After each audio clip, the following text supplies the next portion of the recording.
सभी को नमस्कार। और मैं आपसे फिर अगला वीडियो जो पहला हम आपको बता चुके हैं इंडियन सिविलाइजेशन एंड कल्चर के बारे में।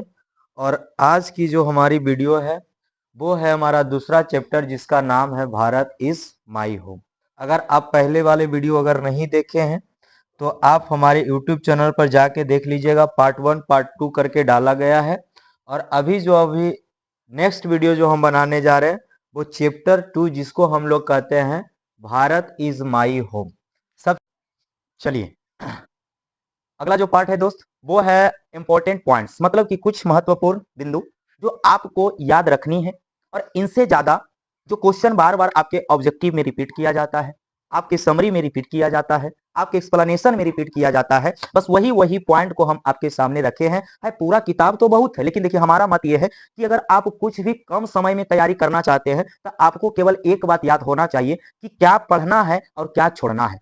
ढेर सारा सिलेबस तो बहुत है, कवर तो हमको सब करना है, लेकिन मुख्य मुख्य पॉइंट क्या है, कहां कहां से क्वेश्चन आता है, बार बार एग्जाम में दोहराया जाता है, बस वही वही पॉइंट को हम आपके सामने रखे हैं कि अगर आप केवल इतना पढ़ लीजिएगा तो पूरा किताब पढ़ने की जरूरत आपको नहीं पड़ेगा और एक भी ऑब्जेक्टिव आपसे छूटेगा नहीं। 100% की गारंटी। जब ऑब्जेक्टिव का हम आप करवाएंगे यहाँ पे तो आप देखिएगा कि जो जो पॉइंट हम यहाँ से लिखवाए हैं, अब प्रीवियस ईयर ऑब्जेक्टिव हम आपको करवाएंगे, हम अपना बनाया नहीं, तो प्रीवियस ईयर जब ऑब्जेक्टिव हम बनाएंगे और उसके बाद जब ये पॉइंट को आप याद किए रहेंगे, ये पॉइंट को हमारे साथ जब पढ़िएगा तो देखिएगा एक भी ऑब्जेक्टिव ऐसा नहीं रहेगा जो आपसे नहीं बनेगा और इससे बाहर पूछा जाएगा। चलिए हम स्टार्ट करते हैं। देखिए सबसे पहला ऑब्जेक्टिव क्या है, जरा ध्यान से सुनिएगा। कह रहा the past is not dead. सुनिएगा बाबू जरा ध्यान से कि क्या कह रहा है। कह रहा the past is not dead, लिखा है कि the past is not dead and static, it is alive and dynamic. देखिए जरा ध्यान से समझिए।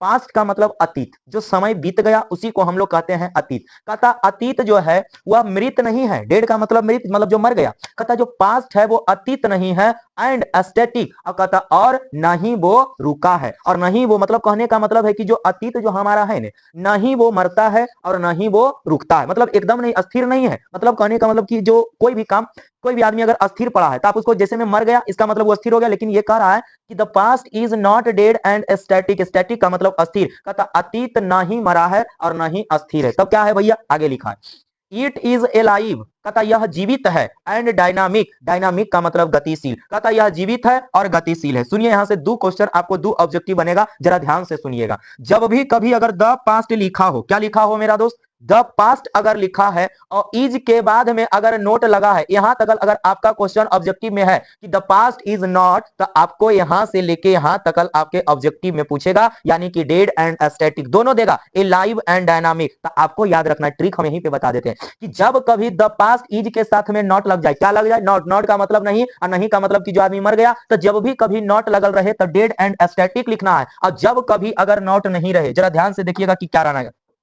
ना, नॉट नहीं रहे, केवल केवल आपको लिखेगा कि द पास्ट इज, करा अतीत है, तो क्या है, तो लिखेंगे एलाइव एंड डायनामिक, मतलब जीवित और गतिशील। दो पॉइंट यहां से आपसे पूछेगा, दोनों बिंदु को एकदम पकड़ के रखना है कि द पास्ट इज नॉट जब आ जाए तो डेड एंड स्टैटिक को मारना है, और यदि द पास्ट के साथ में इज रहे, नॉट नहीं रहे, तो लिखना है एलाइव एंड डायनामिक। दोनों क्वेश्चन अति इंपॉर्टेंट है, ये बार बार रिपीट किया जाता है। अगला जरा आइएगा सुनिएगा।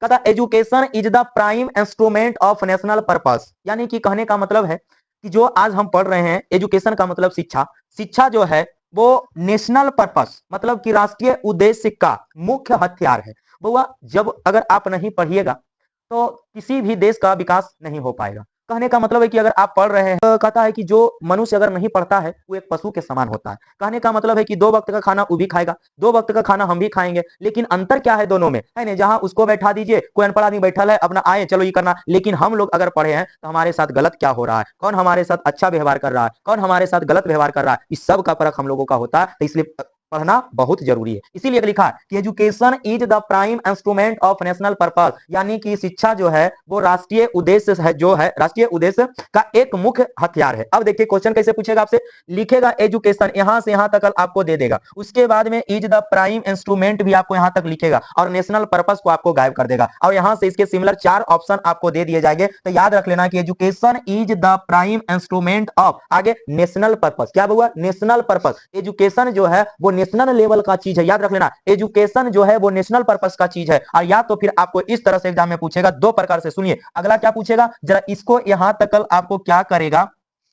कि पूरा के पूरा रहने देगा, एजुकेशन इज, उसके बाद में ये खाली स्थान कर देगा, यानी कि द प्राइम इंस्ट्रूमेंट को हटा देगा और ऑफ नेशनल पर्पस रहने देगा। तो आपको याद रख लेना है कि एजुकेशन का मतलब प्राइम, प्राइम का मतलब मुख्य, यानी कि एजुकेशन जो है हमारा मुख्य चीज है, मुख्य उद्देश्य है। तो याद कर लेना बाबू कि education is the prime instrument of national purpose, education is prime instrument of national purpose. अगला जरा देखिएगा, लिखा हुआ है He took the oath, oath का मतलब होता है शपथ ग्रहण करना, ओथ का मतलब शपथ ग्रहण करना। कहता he took the oath of loyalty to the constitution, to the constitution, कह रहा है कि उन्होंने संविधान के प्रति, उन्होंने संविधान के प्रति लॉयलिटी, लॉयलिटी का मतलब होता है कि जो लॉयल आदमी, आप देखें लॉयल का मतलब कि वफादार, जिसको हम लोग कहते हैं वफादारी। कहता है कि उन्होंने जो अपना शपथ ग्रहण किया वो संविधान के प्रति लॉयल रहने का, कि कभी भी हम संविधान से गद्दारी नहीं करेंगे, कभी भी अपने देश से गद्दारी नहीं करेंगे। उन्होंने अपने आप में क्या क्या वचन लिए, अपने अपने शपथ जब ग्रहण करते हैं तो देखिएगा आप लोग कि ग्रहण जो करते हैं उनमें लोगों को ऐसा बुलवाया जाता है। और ये आदमी जो डॉक्टर जाकिर हुसैन साहब थे, उन्होंने खुद अपने से प्रतिज्ञा लिए। पहला हम आपको बताए कि उन्होंने बोला कि जो भारत का संस्कृति कल्चर है उसको कभी बिखरने नहीं देंगे, एकदम एक जैसा लेके चलेंगे। अगला कहते हैं कि he took the oath of loyalty to the constitution. अगला देखिएगा क्वेश्चन कैसे पूछेगा आपसे, जरा ध्यान से सुनिएगा। ही टूक लिखा रहेगा, द ओथ ऑफ लॉयलिटी यहां तक देगा और उसके बाद हमें हटा देगा, आगे लिखेगा कॉन्स्टिट्यूशन है, लेकिन हो सकता है यहां पर इंडियन कॉन्स्टिट्यूशन भी आपको दे दे, क्योंकि इंडिया के बारे में आपको, इंडियन संविधान के बारे में बात हो रहा है, तो ये कॉन्स्टिट्यूशन के जगह पर इंडिया भी रह सकता है। तो आपको जरा ध्यान से देना है कि he took the oath of loyalty, आगे Indian constitution, Indian constitution, Indian constitution. अगला जरा यहीं पर देखिए क्या करेगा, लिखेगा कि he took the oath of, खाली स्थान में लॉयलिटी और उसके बाद में लॉयलिटी को यहां से गायब कर देगा आपका, और उसके बाद में देखिए ही टूक द ओथ, खाली स्थान, और टू द इंडियन कॉन्स्टिट्यूशन, यानी कि इस जो लॉयलिटी को आप देख रहे हैं इसी को गायब कर देगा। इसलिए बड़ा ध्यान से इसको जरा इस पैराग्राफ को पढ़ना। लिखा हुआ he took the oath of loyalty to the constitution, he took the oath of loyalty to the constitution, यानी उन्होंने भारतीय संविधान के प्रति वफादार रहने का क्या किए, शपथ ग्रहण किए। अगला जरा देखिएगा, doctor Zakir Hussain was born in Hyderabad. हम अभी आपको बोले कि जन्म अभी आपको पढ़ाए कि कब हुआ रे बाबू, लेकिन यहाँ है कि doctor Zakir Hussain was born in Hyderabad, यानी इनका जन्म, जगह का नाम पूछ रहा है कि हैदराबाद में,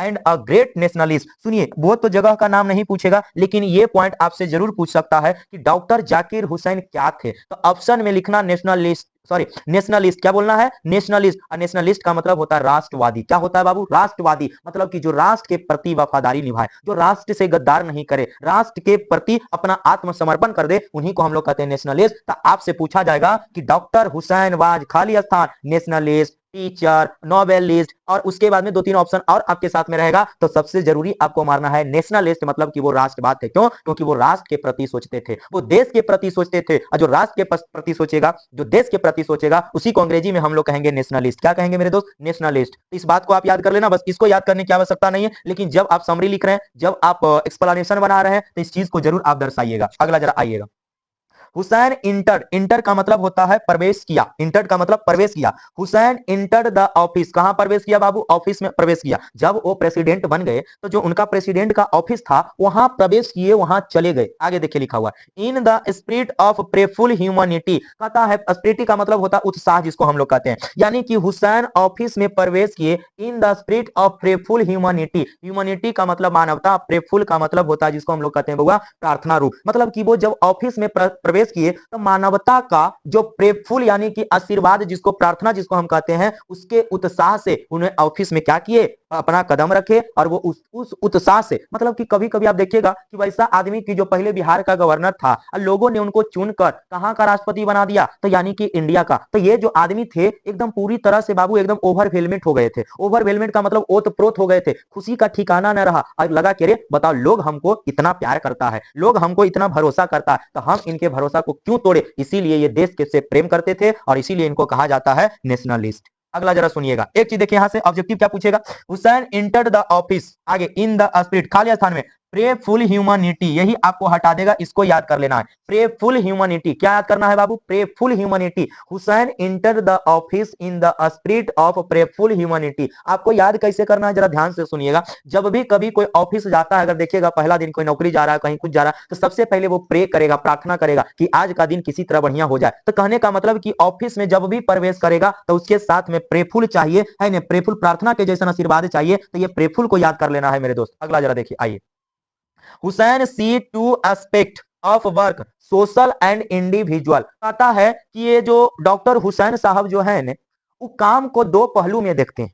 ऐसे भी आपको भी पता होगा, हमको भी पता होगा कि हर चीज का दो पहलू होता है। अगर हम किसी के लिए अच्छे हैं तो किसी के लिए खराब भी होंगे, है ना। जैसे जिस प्रकार से हर चीजों का सिक्का में जिस तरह से दो पहलू होता है, तो वही बोले कि जो डॉक्टर जाकिर हुसैन साहब थे वो काम को यानी कि वर्क को दो पहलू में देखते थे। अब पहला पहलू है रे बाबू सोशल, सोशल का मतलब सामाजिक, सोशल का मतलब सामाजिक, एंड इंडिविजुअल, और इंडिविजुअल का मतलब जिसको हम लोग कहते हैं कि स्वयं, मतलब खुद का काम जो करता है, मतलब एक समाज में रह के समाज के लिए काम करना और एक खुद के लिए अपने आप के लिए काम करना। मान लिया जाए कि अभी आप पढ़ रहे हैं, तो पढ़ाई सिर्फ अपने प्रति आप खुद के लिए पढ़ रहे हैं। जब आपका नौकरी लगेगा तो थोड़े ना भाई को पैसा दे दीजिएगा, थोड़े ना पूरे गांव घर को पैसा दे दीजिएगा, नहीं, ये खुद के लिए आप पढ़ रहे हैं। लेकिन समाज में मान लिया जाए कि अभी देखो सरस्वती पूजा आने वाला, तो हम लोग पूरे समाज एक साथ में चंदा करेंगे और पूरे सरस्वती माँ को धूमधाम से मनाएं, तो उसमें उस सामाजिक तौर हो गया। तो कहते हैं कि डॉक्टर जाकिर हुसैन साहब जो है वो दो कामों को देखते हैं, मतलब दो पहलू, काम का दो पहलू देखते हैं, जिसमें पहले का नाम है सोशल और दूसरे का नाम है इंडिविजुअल, मतलब कि जो स्वयं करे अपने लिए करे, है ना, दूसरे के लिए ना करे। और पहला जो सोशल है वो सामाजिक है, मतलब जो समाज के भला के लिए करे। अगला जो सुनिए क्वेश्चन कैसे पूछेगा,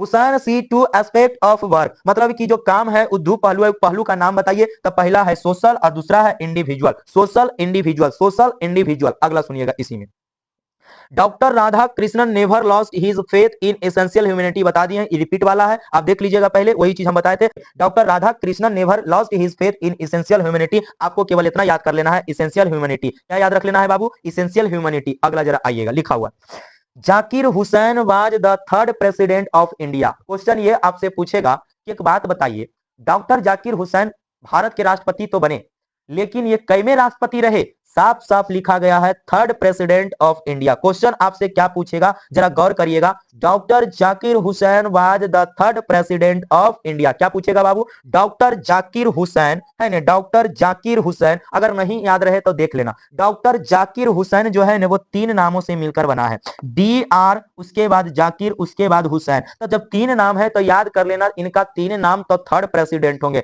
एक दो तीन, और तीन से याद कर लेना थर्ड प्रेसिडेंट ऑफ इंडिया। इतना क्वेश्चन आपसे पूछेगा। यहां तक पॉइंट आपको समझ में आया, है नहीं। जितना पॉइंट हम आपको बारीकी से पढ़ा रहे हैं, अगर आप किताब नहीं भी पढ़े हैं, बस इस पॉइंट को आप अपने कॉपी में नोट कर लीजिएगा, और इस पॉइंट को बार बार डेली आपको दोहराना है, और कम से कम आप इसको लिखने का प्रयास करिएगा। और इस पॉइंट को जब आप पहले, सबसे पहले हम आपको इंडियन सिविलाइजेशन खत्म कर दिए, उसका एक अच्छा से नोट्स आपको बनाना। अगर अभी तक आप वो वीडियो नहीं देखे हैं तो आप जाके उस पर देखिए, पार्ट 1 पार्ट 2 से बना हुआ है। तो कहने का मतलब कि जितना नोट हम आपको बना रहे हैं, एक कॉपी पर बढ़िया से बनाना है, और इसी को बार बार रिवीजन करना है, इसी को बार बार, और इससे ज्यादा आपको कुछ पढ़ने की आवश्यकता नहीं। लास्ट में फिर हम आपको इसी से रिलेटेड जितना भी VVI जो 2026 के लिए है ना ऑब्जेक्टिव होगा, एक बार हम पूरे जितना भी आपका है उस पूरा के पूरा ऑब्जेक्टिव हम आपको कवर करवा देंगे, तो टेंशन नहीं लेना है मेरे दोस्त। अगला जरा पैराग्राफ में आइएगा, क्या लिखा हुआ है, अगला है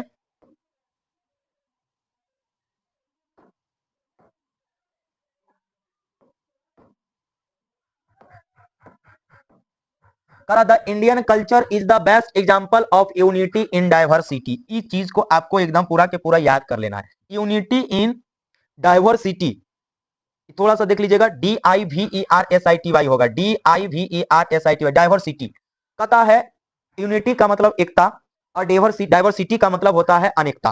कहने का मतलब कि जो हमारा इंडियन कल्चर, हमारा जो भारतीय संस्कृति जो है, वो सबसे बढ़िया एग्जाम्पल है किसका, अनेकता में एकता, अनेकता में एकता। मतलब कि जो हमारा कल्चर है ने, वो हमें सिखाता है कि हम सब चाहे किसी भी कास्ट से बिलोंग करें, चाहे किसी भी धर्म से बिलोंग करें, हम सब आपस में भाई भाई, हम सब आपस में क्या है, भाई भाई है। मतलब कि हम लोग एकदम फ्रेंडली रहें, एकदम एक परिवार के तरह रहें, और यही चीज जो है हमारे भारतीय सभ्यता, हमारी संस्कृति जो है वो हमें सिखाती है। यानी कि the Indian culture is the best example. Question आपको पूछेगा बेस्ट एग्जाम्पल तक, उसके बाद यूनिटी इन डाइवर्सिटी को गायब कर देगा। क्या गायब कर देगा बाबू, यूनिटी इन डाइवर्सिटी। बस एक बात को याद कर लेना है आपको कि जो इंडियन कल्चर है हमारा, वो यूनिटी रहेगा, लेकिन केवल ऑप्शन में यूनिटी भी देगा, लेकिन केवल यूनिटी से काम नहीं चलेगा, unity in diversity, unity in diversity.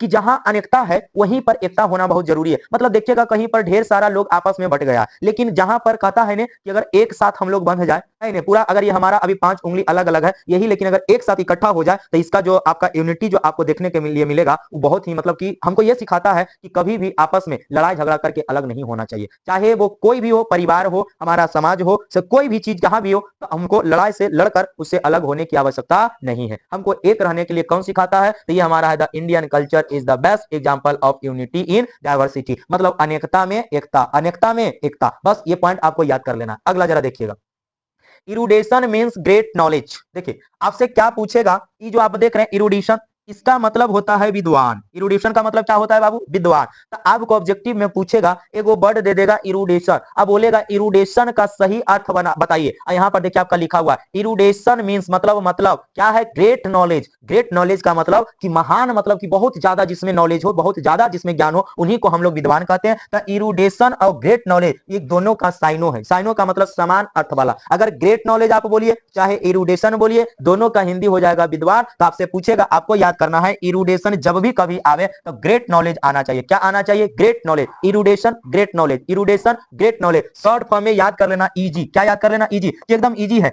ई से इरुडेशन, अजी से ग्रेट नॉलेज, इजी है मतलब कि ई से इरुडेशन, अजी से ग्रेट नॉलेज। अगला आइएगा बाबू, doctor Radhakrishnan explain exceptionally Indian philosophy. आपसे देखिए क्या पूछेगा कि डॉक्टर राधा कृष्णन ने जो एक्सप्लेन किया है, जो बताया है, जो व्याख्या किए हैं, वो क्या है? किन चीजों के बारे में व्याख्या किए हैं? तो ऑप्शन में आपको मारना है इंडियन फिलॉसफी। क्या मारना है मेरे दोस्त? Indian philosophy. याद कर लेना है इंडियन फिलॉसफी, इंडियन फिलॉसफी। फिर से जरा देखिए, doctor Radha Krishnan explained exceptionally Indian philosophy, मतलब कि राधा कृष्णन साहब जो है वो विस्तार से हमें बताने का काम किए हैं। क्या? इंडियन फिलॉसफी, मतलब कि जो हमारा है ना जी, जो इंडियन फिलॉसफी है, मतलब भारतीय जो दार्शनिक है, उनके बारे में हमको बहुत अच्छी तरह से समझाने का प्रयास किए हैं। तो आपसे ऑप्शन में आएगा कि जो राधा कृष्णन साहब है, एक्सप्लेन तो आपका रहबे करेगा बाबू, जब भी एक्सप्लेन आया तो याद कर लेना है इंडियन फिलॉसफी। क्या याद कर लेना है? Indian philosophy. अगला जरा सुनिएगा, doctor Zakir Hussain entered the office with total dedication and he was long associated with education। देखिए यहां से क्वेश्चन एक और यहां से पूछा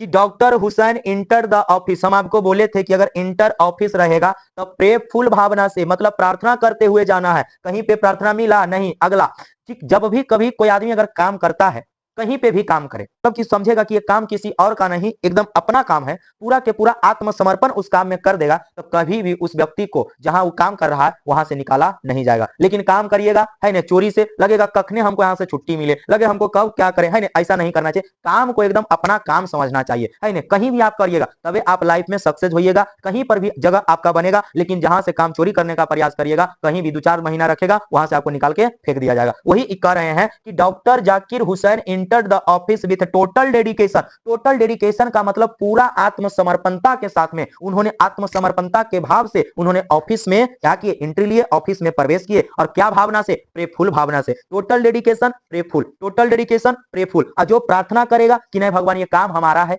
नहीं, तो इसका मतलब है कि वो अपने आप को पूरी तरह से आत्मसमर्पण कर दिया है टोटल डेडिकेशन के साथ में। तब बाबू रे इस चीज को एकदम पूरा के पूरा याद कर लेना, गौर करिएगा कि इंटर ऑफिस में 2 ऑब्जेक्टिव आएगा, एक प्रेफुल और दूसरा सॉरी टोटल डेडिकेशन। क्या आएगा? Total dedication. And he was long associated with education. अब कहता वह बहुत ही लंबे समय के साथ किससे जुड़े रहे? एजुकेशन यानी कि शिक्षा से। यानी कि वो व्यक्ति जो थे वो शिक्षा से काफी उनका लगाव था, एजुकेशन से ज्यादा उनको लगाव था। तभी तो वो बोले हैं कि एजुकेशन जो शिक्षा जो हमारा है नेशनल पर्पस का एक मुख्य क्या है? हथियार, जिसको हम लोग कह सकते हैं मुख्य हथियार, जिसको हम लोग कह सकते हैं। अगला जरा देखिएगा, डॉक्टर जाकिर हुसैन सेड, कहता डॉक्टर जाकिर हुसैन साहब कहते हैं, क्या कहते हैं?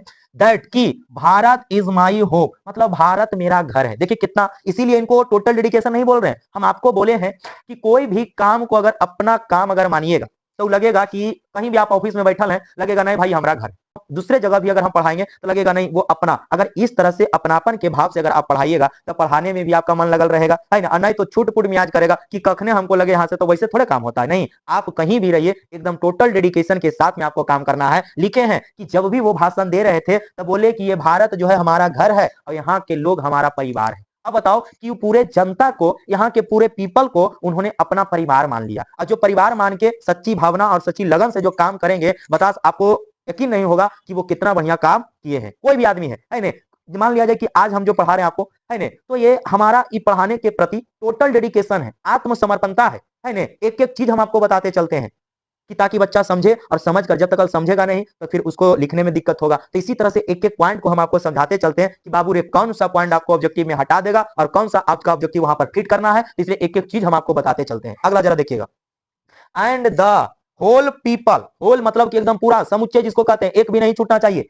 आर माई फैमिली, और कहता वो मेरे परिवार हैं, and he always think about whole nation, और वो पूरे राष्ट्र के बारे में सोचते हैं। ऐसा नहीं कि केवल जहां हम जन्मे हैं केवल हम बिहार के बारे में सोचेंगे, ऐसा नहीं होना चाहिए। ये पूरा के पूरा राष्ट्र मतलब पूरा भारत के बारे में इन्होंने सोचा, तभी तो इनको एकदम राष्ट्र के प्रति आत्मसमर्पणता था, इसीलिए इनको नेशनलिस्ट भी कहा गया है। तो बाबू 2 पॉइंट यहां से देखिए आपका ऑब्जेक्टिव में बनेगा, क्या बनेगा सुन लीजिए। डॉक्टर जाकिर हुसैन सेड मतलब क्या कहते हैं, तो भारत इज माई होम मतलब भारत जो मेरा घर है, एंड द होल पीपल मतलब ये पूरा परिवार जो क्या है, माई फैमिली मेरा परिवार है, and he always think about whole nation, ई वाला आपसे जरूर पूछा जाएगा, इसलिए होल नेशन को याद कर लेना है। वो पूरे राष्ट्र के बारे में सोचते हैं, केवल कोई पर्सनल है ना, कोई प्रॉपर जगह के बारे में नहीं, वो पूरे राष्ट्र के बारे में सोचते हैं, तो इसलिए होल नेशन रहेगा। आगे जरा देखिएगा, doctor Radhakrishnan was the role model, नहीं मॉडल है, role model of doctor Zakir Hussain, मतलब कि हम आपको बोले कि एक व्यक्ति हैं जिनका नाम है डॉक्टर राधा कृष्णन, उन्हीं का वो जिक्र करते हैं, और राधा कृष्णन उनके लिए रोल मॉडल थे। रोल मॉडल कहने का मतलब क्या है कि आपको जिस व्यक्ति को देखकर प्रेरणा मिल जाए, जिस व्यक्ति को देखने के बाद लगे कि उनसे हमको जीवन का सीख मिला है, उनके जैसा हमको कुछ देश में करना है, वही हमारा रोल मॉडल बन गया। लेकिन दिक्कत यह है आजकल की समस्या कि कोई भी है ने, जितना भी देखिएगा किसी से पूछे क्या हो तुम्हारा रोल मॉडल कौन है, तो कोई हीरो हीरोइन का नाम बताएगा, कोई कुछ का नाम बताएगा। आज इंस्टाग्राम पर पूरा वायरल ट्रेंड चल रहा है ने, लड़कियों का नाच चल रहा है, कोई कहेगा हमारा ई रोल मॉडल है। लेकिन हम लोग जो देश की सेवा कर रहे हैं, एक आगो शिक्षक का नाम अगर पूछ दे, यहाँ तक कि अगर हम लोग 12th पढ़ा के भेजते हैं और फिर बाद में अगर कहीं हम मिले उसे, तो मुंह नुका के वहां से निकल जाएगा। लेकिन हकीकत ये नहीं बाबू, हकीकत ये है कि रोल मॉडल आप उनको कहिए जो देश के लिए कुछ सेवा किए है ना, जो देश। लेकिन हीरो को जो आप रोल मॉडल मानते हैं हमारा, लेकिन हमारा मत ये है कि हीरो जो लोग हैं ना बाबू, वो हम लोगों को एंटरटेनर है, मतलब वो हम लोगों को एंटरटेनमेंट करने के लिए एक जरिया है कि नहीं कुछ मन लग रहा है चल रहे मूवी देख लेते हैं, नहीं कुछ मन लग रहा है चल रहे गाना सुन लेते हैं। लेकिन हम केवल बात नहीं कर रहे हैं, हम तो एक छोटा सा शिक्षक हैं, लेकिन बड़े बड़े जो टीचर हैं और जो शिक्षक होते हैं ने, शिक्षक सबसे बड़ा जो हमारे देश का वो स्तंभ होते हैं। अगर एक बात बताओ कि अगर आप डॉक्टरी सीख रहे हैं, कोई आदमी जो है ड्राइविंग सीख रहा है, बिना गुरु का ज्ञान कैसे हो सकता है? गुरु तो हर चीज में आना चाहिए, इसलिए गुरु सर्वश्रेष्ठ है। तभी कहता है जी कि गुरु जो, अगर आपके माए बाप अगर खड़ा है और आपके वहां गुरु जी है, तो सबसे पहला फर्ज बनता है कि आप अपने गुरु जी का चरण स्पर्श करें, क्योंकि वो दुनिया का सर्वश्रेष्ठ आदमी हो जाते हैं। तो कहने का मतलब आपसे पूछेंगे तो इसलिए आपको हम कहते हैं कि हम अपने टीचर के प्रति बहुत रिस्पेक्ट रखते हैं, आपकी टीचर को रिस्पेक्ट करना सीखिए। इसीलिए देखिए इनका रोल मॉडल कौन था, doctor Radhakrishnan was the role model of doctor Zakir Hussain. तो बाबू रे आप लोग भी पढ़ाई के साथ साथ संस्कार सीखते चलिए, क्योंकि कहा जाता है कि जब तक संस्कार नहीं है तो पूरा के पूरा पढ़ाई आपका क्या चल जाएगा, बर्बाद हो जाएगा। अगला जरा देखिएगा बाबू, यहां तक किसी को कोई दिक्कत अगर नहीं है तो अगला स्लाइड में हम चलते हैं। अगला स्लाइड शायद, अच्छा ये आपका यहीं तक था है ने। इससे यानी कि कहने का मतलब कि भारत इज माई होम में इतना से ज्यादा आपसे कुछ नहीं पूछेगा, और अगर जितना आप देखे हैं कि पूरा के पूरा आपके कॉपी पर नोट्स बना होना चाहिए, और ये पूरा के पूरा लाइन आपको याद हो जाना चाहिए। उसके बाद में आप प्रीवियस ईयर का क्वेश्चन बनाइएगा ऑब्जेक्टिव, एक भी ऑब्जेक्टिव यानी कि भारत इज माई होम से नहीं छूटने वाला है। अगर वीडियो अच्छा लगे मेरे दोस्त तो अपने दोस्तों को शेयर करिए है ने। डेली हमारा जो आपका है इसी प्रकार से हर चैप्टर का वीडियो आपको मिल जाएगा। उसके बाद आपको 2 नंबरिया क्वेश्चन बनाने में दिक्कत होता है, 2 नंबरिया क्वेश्चन याद नहीं होता है, उस पर भी अगर आप चाहते हैं कि सर एक वीडियो बढ़िया से बना दीजिए कि 2 नंबरिया क्वेश्चन को यानी कि शॉर्ट क्वेश्चन को जिसको हम कहते हैं कैसे सोल्व करें बनाने का तरीका क्या है, हम आपको वीवीआई नहीं करवाएंगे, हम केवल 2 नंबरिया क्वेश्चन को बनाने का ट्रिक सिखाएंगे कि अगर आप नहीं भी ये पॉइंट अगर आपके पास है तो इस पॉइंट को तोड़ कर उस क्वेश्चन को आप कैसे लिख लीजिएगा, क्योंकि लिखने का कला 12th में सबसे बड़ा जरूरी है रे बाबू। जैसे में आप अंग्रेजी में आप देखिए जो 8 नंबर का ऐसे पूछा जाता है, ना तो ग्रामर सेक्शन से होता है ना ही आप किताब से, तब गुरु जी कहां से होता है, तब वो आर्ट ऑफ राइटिंग है, लिखने का कला है, लिखना बहुत जरूरी है। हिंदी में आपका निबंध है तब वो ना तो किताब से रहता है ना कोई टॉपिक उठा लिया जाता है और देखता है कि आपको उस टॉपिक के बारे में कितना नॉलेज है, कितना ज्ञान है, आप किस तरह से अपनी बातों को रखना चाहते हैं, वही जो है हमारा पूछना चाहता है, वो हमारे नॉलेज को चेक करना चाहता है। अगर आप चाहते हैं कि सर नहीं वो उसका भी एक वीडियो बना दीजिए, आप कमेंट जरूर करिएगा, और अगर वीडियो बढ़िया लगे तो लाइक शेयर जरूर करिएगा, और चैनल को सब्सक्राइब कर लीजिएगा कि इस प्रकार से जितना भी आपका 100 चैप्टर आपका है इसी प्रकार से आपका पूरा के पूरा नोट्स हम आपको प्रोवाइड कर देंगे, कहीं आपको जाने की आवश्यकता नहीं है। धन्यवाद आपका, और एकदम ईमानदारी से पढ़ते रहिए क्योंकि समय काफी नजदीक आ गया है।